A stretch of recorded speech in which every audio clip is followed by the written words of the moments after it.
అందరికీ నమస్తే అండి. Welcome to supreme six media. నేను మీ లక్ష్మీనాగ్ నరహరి శెట్టి. జనసేనలో జోష్. అవును, జనసేనలో మంచి జోష్ అయితే కనబడుతుంది. జోష్ ఇచ్చే వార్తలు అయితే వినబడుతున్నాయి.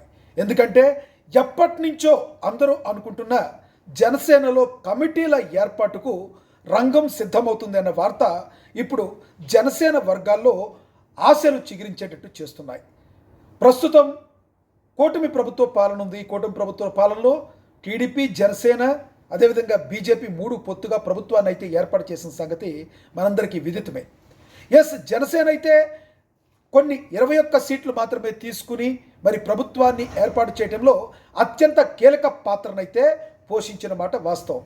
కానీ జనసేన ఇండివిజువల్గా ఎదుగుదల ఎలా ఉంది అంటే నత్త నడకన ఉంది అనటంలో ఏమాత్రం సందేహం లేదు. ఎప్పటి నుంచో చాలామంది జనసేన కార్యవర్గ సమావేశాలు నిర్వహించాలని, కమిటీలు ఏర్పాటు చేయాలని ఎంతోమంది ఎప్పటి నుంచో అడుగుతున్న పరిస్థితి. ఎట్టకేలకు మరి జనసేన అధినేత, జనసేన బాస్ దీనికి గ్రీన్ సిగ్నల్ ఇచ్చారు. అందున ఇప్పుడు అందరూ మాట్లాడుకునే విషయం మరి 6 జిల్లాలకి బాస్గా బాలినేని శ్రీనివాస్ని నియమించడం హాట్ టాపిక్గా మారింది.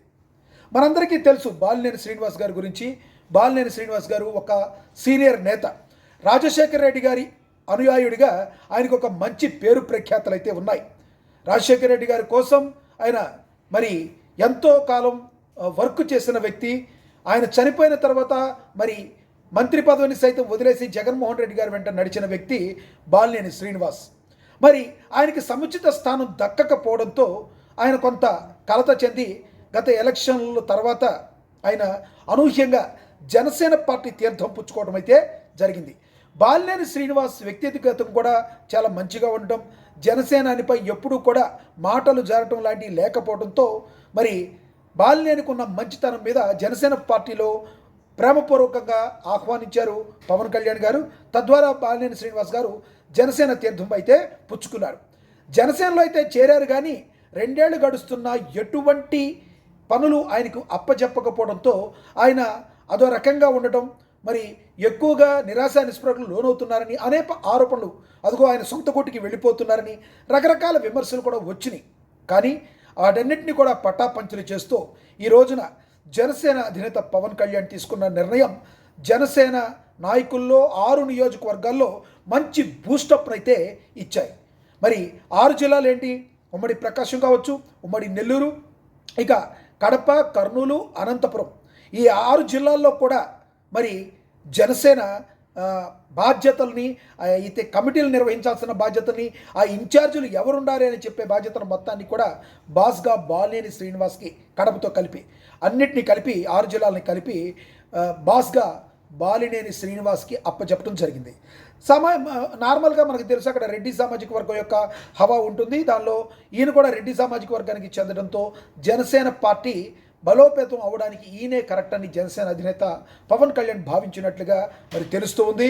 రానున్న రోజుల్లో జనసేన పార్టీ కోసం, అక్కడ యొక్క ఇన్ఛార్జీల కోసం మరి బాలినేని శ్రీనివాస్ ఆయన యొక్క కష్టానికి ప్రతిరూపంగా ఉంచి ఎక్కడైతే ఇంపాక్ట్ ఉంటుందో రానున్న రోజుల్లో జనసేన పార్టీని మరింత బలోపేతం చేసి 2029 ఎన్నికల్లో విజయమే లక్ష్యంగా జనసేన పార్టీని అద్భుతంగా తీర్చిదిద్దుతానని బాలినేని శ్రీనివాస్ కూడా హామీ ఇచ్చారని బాలినేని శ్రీనివాస్ మాట్లాడుతూ, పవన్ కళ్యాణ్ గారు నన్ను ఆర్థికంగా కూడా ఆదుకున్నారు, నేను అంతకుముందు ఆర్థికంగా కూడా చితికిపోయాను, కానీ రాజశేఖర రెడ్డి వెంటే ఉన్న వ్యక్తిని పవన్ కళ్యాణ్ గారిని నేను మోసం చేస్తానా, అటువంటిది పెట్టుకోవద్దని జనసేనలో కొంతమంది బాలినేని శ్రీనివాస్ని వ్యతిరేకిస్తూ వచ్చిన వాళ్ళకి చురకలు అంటించడం అయితే జరిగింది.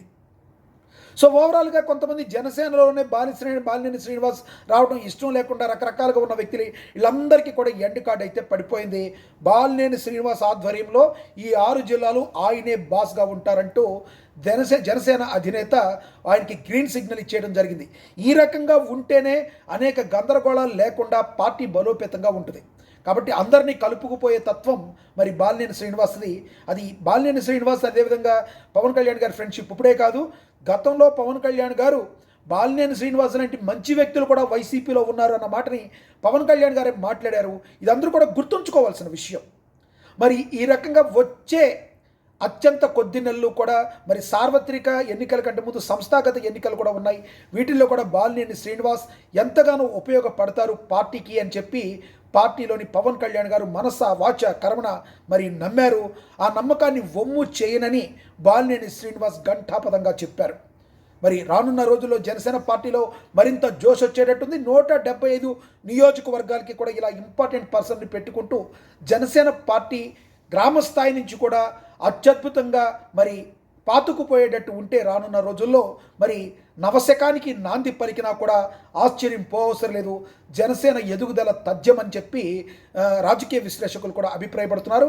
ఇప్పటికైతే 6 జిల్లాలకి బాలినేని శ్రీనివాస్ బాస్గా ఉండటం, మరి జనసేన అధినేత తీసుకున్న నిర్ణయాన్ని జన సైనికులు జనసేన నేతలందరూ కూడా హర్షిస్తున్నారు. మరి జనసేన ఏ విధంగా ఎదగబోతుంది, బాలినేని ఆధ్వర్యంలో 6 జిల్లాలు ఏ రకంగా ముందుకు వెళ్ళబోతున్నాయో తెలియాలంటే మరికొంత సమయం అయితే పడుతుంది. మీరేమనుకుంటున్నారు? జనసేన పార్టీకి బాలినేని ఎంతవరకు మరి తన యొక్క సపోర్ట్ని ఇస్తారని మీరు అనుకుంటున్నారో మీరు చెప్పండి. అదేవిధంగా మనకి తెలుసు టీడీపీలో కొంతమంది బాలినేని కంప్లీట్గా వ్యతిరేకించే వాళ్ళు ఉన్నారు. ఇప్పుడు దామచర్ల జనార్దన్ కావచ్చు, అక్కడ ఉన్న ఎమ్మెల్యే గారు, ఆయనకి ఈయనకి కూడా సరిగ్గా పొసగదు, కానీ తప్పదు, కలిసి వర్క్ చేసుకెళ్లాల్సిన పరిస్థితి. అలాగే జనసేనలో కొంతమంది వైసీపీ అంటే ఆయనకు ఆపోజిట్లో ఉన్నవాళ్ళు కొంతమంది ఆల్రెడీ ఉన్నారు కాబట్టే పొమ్మను లేక పొగబెట్టకుండా ఆయన బయటికి పంపడం సాగనంపడం జరిగింది. కాబట్టి వీటన్నిటిని కూడా తట్టుకుని బాలినేని శ్రీనివాస్ ఈ రోజున అలా ఉన్నారు అంటే పవన్ కళ్యాణ్ గారు బాలినేని శ్రీనివాస్కి ఇచ్చిన గౌరవం అది. అలాగే గౌరవం నిలబెట్టుకోవాల్సిన బాధ్యత బాలినేని శ్రీనివాస్ గారి మీద ఉంటుంది. ఆయన కూడా నేను అట్టి పెట్టుకుంటానని ఘంటాపథంగా చెప్పారు. రానున్న రోజుల్లో జనసేన పార్టీ మరింతగా కూకటి వేళ్లతో అక్కడ స్థాపితం అవుతుంది. 6 జిల్లాలకి ఇప్పటికీ గోదావరి జిల్లాలు, కృష్ణా, గుంటూరు, ఇటు సైడ్ మొత్తం జనసేన బలంగా ఉంది. కానీ బలంగా లేని ప్రాంతంలో బాలినేని శ్రీనివాస్ ద్వారా అత్యంత బలంగా ఉంటే మాత్రం తన హవా కొనసాగిస్తుంది. 2029 ఎలక్షన్లో అప్రతిహాస విజయాన్ని అందుకోవటానికి జనసేన పార్టీకి ఇది ఒక అడ్వాంటేజ్ కాబోతుందని విమర్శకులు సైతం రాజకీయ విశ్లేషకులు సైతం భావిస్తున్నారు. మీరేమంటారో కమెంట్ బాక్స్లో కమెంట్ చేయండి. మరి ప్లీజ్ సబ్స్క్రైబ్ సుప్రీం 6 మీడియా. నేను మీ లక్ష్మీనాగ్ నరహర్ శెట్టి. నమస్తే.